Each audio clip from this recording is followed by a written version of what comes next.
మన తెలంగాణలో మొట్టమొదటి ఫ్యాక్టరీ అవుట్లెట్ మన ముకుంద జ్యువెలర్స్ లో లైట్ వెయిట్ ఆభరణాలు కలెక్షన్స్ ఎన్నెన్నో అన్ని జ్యువెలరీస్ పై VA కేవలం 2 to 12% మాత్రమే. విచ్చేయండి Mukunda jewellers. Breaking news, Eluru పార్లమెంట్కి ఏమైంది? గత ఎన్నికల్లో పోటీపడ్డ ఇద్దరు యువ నేతలు కేసుల్లో ఇరుక్కోవడంపై సర్వత్రా చర్చ జరుగుతోంది.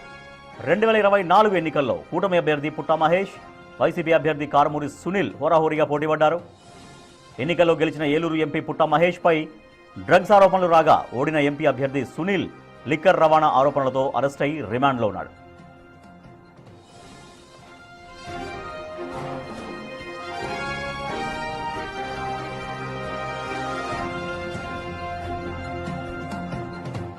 ఢిల్లీ లిక్కర్ స్కామ్ తరహాలో ఏపీలో మద్యం సిండికేట్కు కింగ్ పిన్గా సునీల్ ఉన్నారు. ఇద్దరు నాయకులు జైలు, కోర్టు, పోలీస్ కేసుల చుట్టూ తిరుగుతున్నారు. సీఎం చంద్రబాబు ఫైర్ అవడంతో పుట్టా కొన్నాళ్లు పార్టీకి దూరంగా ఉన్నారు. ఇప్పుడు ఈడీ కేసులో సునీల్ అరెస్ట్ అవ్వగా జగన్ స్పందనపై తీవ్ర ఉత్కంఠ నెలకొంది. ఇప్పుడు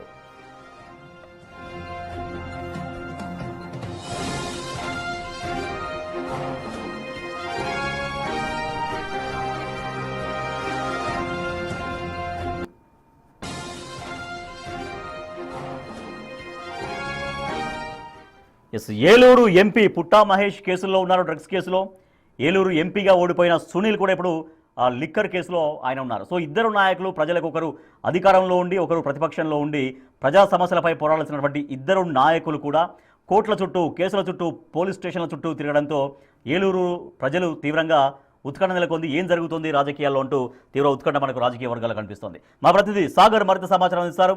సాగర్, ఇరువురు నేతలు కేసుల పాలై తిరుగుతున్నారు. సో ప్రజల విషయంలో ప్రజల నుంచి ఎటువంటి చర్చ సాగుతుంది ఇద్దరు నేతల పైన? రాజేష్, ఏలూరు పార్లమెంటు ప్రజల పరిస్థితి ఎలా ఉందంటే అత్త తిట్టినందుకు కాదు, తోడుకోడలు నవ్వినందుకు అన్నట్లుగా ఉంది ఇక్కడ పరిస్థితి.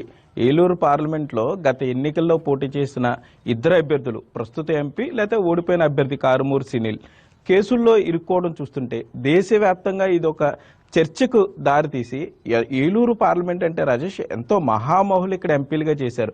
ఘట్టమనేని కృష్ణ, సూపర్ స్టార్ కృష్ణ ఏలూరు ఎంపీగా పనిచేశారు. చిన్న మచ్చ కూడా లేకుండా అభివృద్ధి చేశాడు అప్పుడైనా. తర్వాత కావూరి సాంబశివరావు, బోళ్ల బుల్లిరామయ్య, మాగంటి బాబు, ఇంత మహామహులు ఎంపీలుగా చేసినటువంటి ఏలూరు పార్లమెంటు పరిస్థితి ఎప్పుడూ ఒక మంచి స్థానంలో మంచిగా చర్చించుకునేవాళ్ళు. కానీ ఇప్పుడు చూస్తే దురదృష్టవశాత్తు మా ఏలూరు ఎంపీ పుట్టా మహేష్ హైదరాబాద్ మోయినాబాద్ కేసులో ఇంకా అది ఛార్జ్షీట్ నమోదు కాలేదు. ఏం జరిగిందో అర్థం కాని పరిస్థితి. ఆయన కేసుల చుట్టూ తిరుగుతున్నాడు. ఆ ఓడిపోయిన అభ్యర్థి కారుమూరి సునీల్ తన రాజకీయ పలుకుబడితో తన తండ్రి మంత్రిగా పనిచేసిన సమయంలో ఆ లిక్కర్కి సంబంధించినటువంటి దాంట్లో ఆయన ఇరుక్కుని సుమారుగా 945 కోట్ల స్కామ్ అంటూ కూడా ఈడీ అధికారులు చెప్తున్నారు. 2 రోలెక్స్ వాచ్లు, ఒక రోల్స్ రాయిస్ కారు స్వాధీనం చేసుకున్నారని చెప్తున్నారు. 14 రోజుల పాటు ఆయన రిమాండ్కి వెళ్ళారు. జైలు ఊసలు లెక్క పెడుతున్నాడు ఆయన.